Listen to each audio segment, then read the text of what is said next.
Hallo Alex. Schön, dass du wieder da bist. Heute starten wir mit einem neuen Level, B1. Die Redewendungen werden jetzt etwas anspruchsvoller und bildhafter. Hallo Moni. Ja, ich bin gespannt. Nach 200 A2 Ausdrücken bin ich bereit für mehr Tiefe. Perfekt. Heute geht es um Gefühle, aber nicht einfach glücklich oder traurig, sondern um bildhafte Ausdrücke. Fangen wir an. Sehr gut. Ich bin neugierig. Fangen wir mit einem Positiven an. Auf Wolke 7 schweben, was könnte das bedeuten? Wenn man total glücklich ist. Wie verliebt sein? Genau. Nach der Beförderung schwebt er auf Wolke 7 oder, seit sie ihn kennengelernt hat, schwebt sie auf Wolke 7. Es bedeutet, sehr glücklich sein, wie im Himmel schweben. Und das Gegenteil? Wenn man genug hat? Dann, die Nase voll haben. Ich habe die Nase voll von deinen Ausreden, oder, nach 10 Jahren im gleichen Job hatte er die Nase voll, das bedeutet, ich kann nicht mehr, es reicht mir. Und wenn man traurig ist? Ich kenne einen Kloß im Hals haben. Ja, sehr gut. Das ist, wenn man so gerührt oder traurig ist, dass man nicht sprechen kann. Als sie die Trauung hörte, hatte sie einen Kloß im Hals, oder, bei der Abschiedsrede hatte ich einen dicken Kloß im Hals, man spürt einen richtigen Druck im Hals. Und bei Angst? Das Herz rutscht in die Hose? Lacht, ja, das ist ein klassischer Ausdruck. Als das Auto auf mich zukam, rutschte mir das Herz in die Hose, oder, bei der Prüfungsergebnisbekanntgabe rutschte allen das Herz in die Hose, das bedeutet, plötzliche, starke Angst. Und nach einem anstrengenden Tag? Sich wie gerädert fühlen? Ja, wie nach einer Folter auf dem Rad, früher. Nach dem Umzug fühlte ich mich wie gerädert, oder, die Nachtschicht hat mich fertig gemacht, ich fühle mich wie gerädert, also total erschöpft. Und das Gegenteil?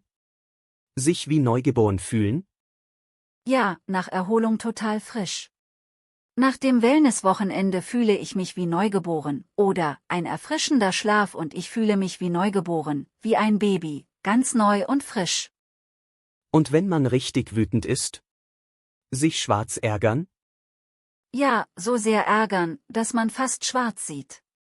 Ich habe mich schwarz geärgert über die Verspätung, oder, mein Vater ärgert sich immer schwarz über die Politik, das ist starker Ärger. Und noch stärker? Vor Wut platzen? Ja, fast explodieren vor Wut. Fast wäre ich vor Wut geplatzt, als ich die Rechnung sah, oder, er platzte vor Wut, als sein Chef ihn anschrie, also die Kontrolle fast verlieren. Und beim Lachen? Sich vor Lachen biegen? Ja, sich krümmen vor Lachen, so lustig finden. Wir haben uns vor Lachen gebogen bei dem Film, oder, er erzählte Witze, dass sich alle vor Lachen bogen, das ist sehr starkes Lachen. Und bei Schock? Die Hände über dem Kopf zusammenschlagen? Ja, eine Geste des Entsetzens. Als sie die Nachricht hörte, schlug sie die Hände über dem Kopf zusammen, oder, die Zuschauer schlugen die Hände über dem Kopf zusammen vor Entsetzen, es zeigt, ich kann es nicht fassen. Und wenn man total aufgeregt ist? Aus dem Häuschen sein? Ja, vor Freude oder Aufregung nicht stillsitzen können. Die Kinder waren ganz aus dem Häuschen vor Weihnachtsfreude, oder, als er das Ticket gewann, war er völlig aus dem Häuschen, man ist wie verrückt vor Freude.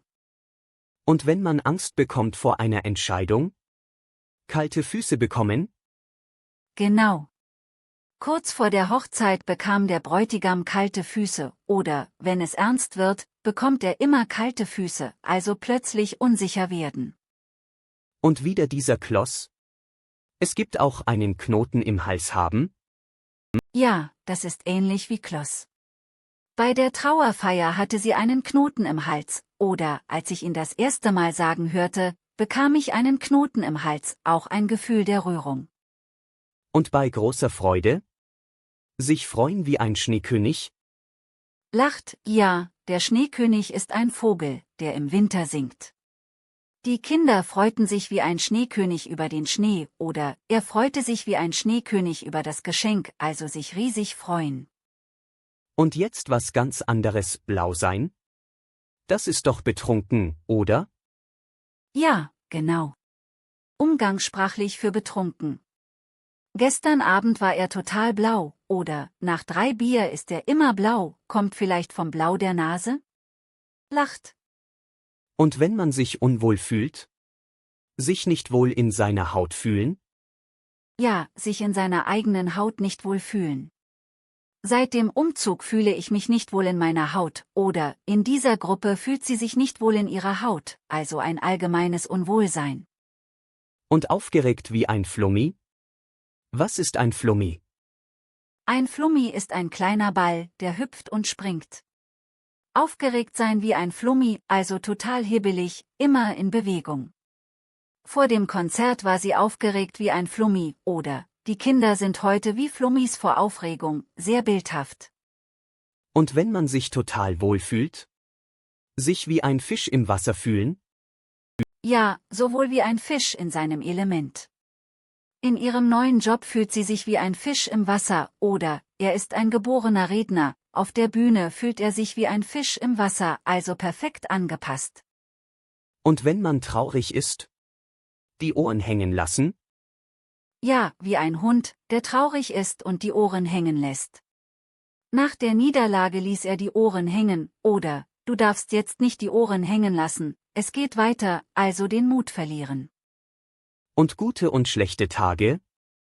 Einen guten Tag haben und einen schlechten Tag haben? Ja, das ist einfach. Heute habe ich einen richtig guten Tag oder sie hat einen guten Tag, alles klappt bei ihr, und schlecht, lass mich in Ruhe, ich habe einen schlechten Tag oder er hat einen schlechten Tag, nichts funktioniert. Und wenn man die Freude direkt im Gesicht sieht? Jemandem steht die Freude ins Gesicht geschrieben? Ja, man sieht es sofort. Dem Gewinner stand die Freude ins Gesicht geschrieben, oder ihm war die Freude über das Wiedersehen ins Gesicht geschrieben, also ganz offensichtlich. Und das Gegenteil? Wenn man sich blamiert?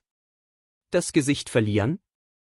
Ja, das ist ein wichtiger Ausdruck, besonders in asiatischen Kulturen bekannt.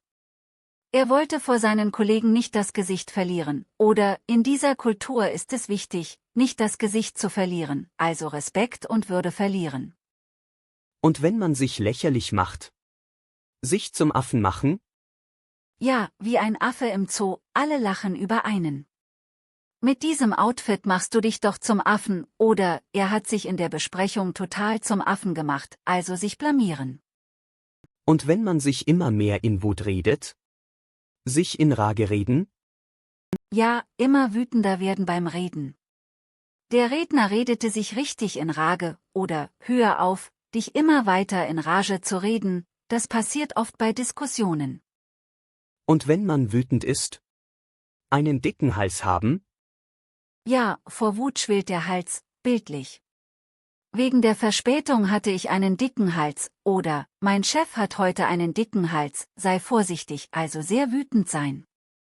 Und wenn man Gefühle rauslässt? Seinen Gefühlen freien Lauf lassen? Ja, sich nicht zurückhalten, weinen, lachen, schreien. Sie ließ ihren Gefühlen freien Lauf und weinte hemmungslos, oder, bei der Musik konnte er seinen Gefühlen freien Lauf lassen, also ganz natürlich fühlen. Und wenn man fast weint? Tränen in den Augen haben? Ja, kurz vorm Weinen. Bei dem traurigen Film hatte sie Tränen in den Augen, oder, vor Rührung hatte er Tränen in den Augen, sehr emotional. Und wieder der Himmel? Sich wie im 7. Himmel fühlen? Ja, ähnlich wie Wolke 7. Der 7. Himmel ist der höchste im alten Weltbild. An ihrer Hochzeit fühlte sie sich wie im 7. Himmel, oder, bei diesem Sonnenuntergang fühle ich mich wie im 7. Himmel, total glücklich.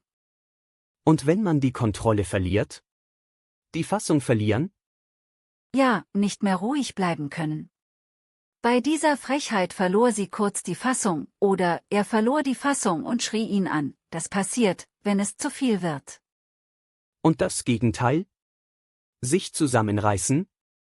Ja, sich kontrollieren, nicht ausrasten. Er musste sich sehr zusammenreißen, um nicht laut zu lachen, oder reiß dich zusammen und benimm dich, also Disziplin zeigen. Und wenn die Nerven versagen? Die Nerven verlieren? Ja, wenn man es nicht mehr aushält. Bei dem Lärm verlor er langsam die Nerven, oder verliere nicht die Nerven, gleich ist es vorbei, das ist, wenn man kurz davor ist, durchzudrehen. Und was bedeutet sich aufregen wie ein Huhn? Lacht, das klingt lustig. Lacht, ja, Hühner sind ja leicht aufgeregte Tiere. Meine Tante regt sich immer auf wie ein Huhn, wenn etwas nicht klappt, oder reg dich nicht so auf wie ein Huhn, es ist doch nicht so schlimm, also sich über Kleinigkeiten aufregen. Und Lust und Laune? Das ist ein Doppelausdruck. Ja, Lust und Laune haben, richtig gute Stimmung haben. Heute habe ich Lust und Laune, etwas zu unternehmen, oder, wenn sie Lust und Laune hat, kocht sie ein Festmahl, und das Gegenteil, keine Lust und Laune haben. Ich habe heute wirklich keine Lust und Laune zum Arbeiten, oder, sie hatte zu gar nichts Lust und Laune. Jetzt kommen schwierige Situationen. In der Klemme sitzen?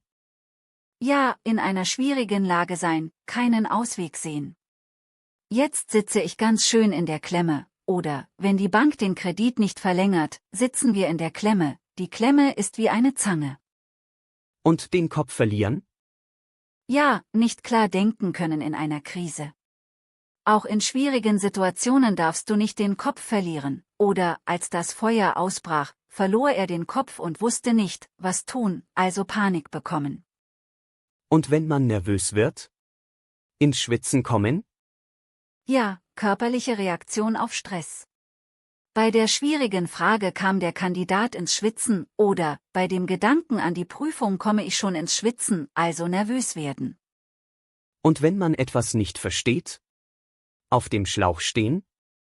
Ja, wie wenn man auf einem Schlauch steht und nicht vorwärts kommt. Kannst du mir helfen? Ich stehe total auf dem Schlauch, oder, bei Mathe stehe ich oft auf dem Schlauch, also eine Denkblockade haben. Und am Ende sein? Ja, keine Kraft mehr haben, erschöpft sein. Nach dieser anstrengenden Woche bin ich völlig am Ende, oder, ich bin mit meinen Kräften am Ende, total fertig sein. Und wieder eine schwierige Lage? In der Patsche sitzen? Ja, die Patsche ist der Matsch, der Schlamm. Jetzt sitze ich aber ganz schön in der Patsche, oder, wenn du deine Hausaufgaben nicht gemacht hast, sitzt du morgen in der Patsche, also in Schwierigkeiten sein. Und mit dem Rücken zur Wand stehen? Ja, keine Wahl mehr haben, sich wehren müssen.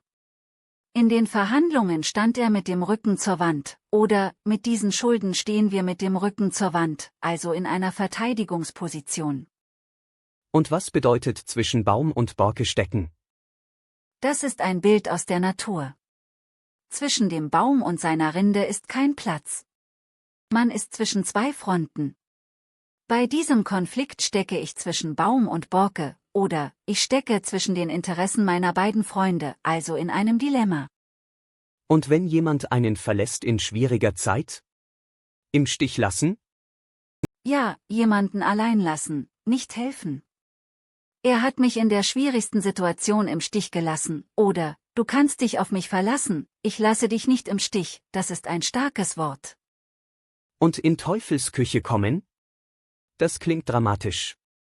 Ja, in sehr große Schwierigkeiten geraten. Mit dieser Entscheidung bin ich in Teufels Küche gekommen, oder, wenn das rauskommt, kommen wir in Teufels Küche, also richtig Ärger bekommen. Und die Kurve kratzen? Das ist doch Flüchten, oder?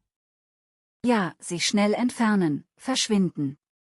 Er hat mal wieder die Kurve gekratzt, gerade noch rechtzeitig, oder, sie konnte gerade so die Kurve kratzen, bevor der Chef kam, also sich retten. Und wenn man sich in etwas verrennt? Sich in etwas verrennen? Ja, wie ein Läufer, der den falschen Weg nimmt und nicht mehr zurückkommt. Er hat sich in seine Idee verrannt und hört auf niemanden, oder, wenn du dich in dieses Projekt verrennst, wirst du scheitern, also stur auf einem falschen Weg bleiben. Und noch eine Farbe? In der Tinte sitzen? Ja, in Schwierigkeiten sein. Tinte ist schwarz und klebrig. Jetzt sitzen wir ganz schön in der Tinte, oder, wenn der Plan nicht funktioniert, sitzen wir in der Tinte, also ähnlich wie Patsche. Und sich verheddern? Ja, sich verwirren, durcheinanderkommen, wie in einem Faden, der sich verknotet. Er verhedderte sich in seinen eigenen Lügen, oder, ich habe mich in meinen Erklärungen verheddert, also den Faden verlieren. Und zum Schluss den Wald vor lauter Bäumen nicht sehen? Das kenne ich. Ja, ein sehr bekanntes Bild. Man sieht das große Ganze nicht, weil man zu sehr auf Details fokussiert ist.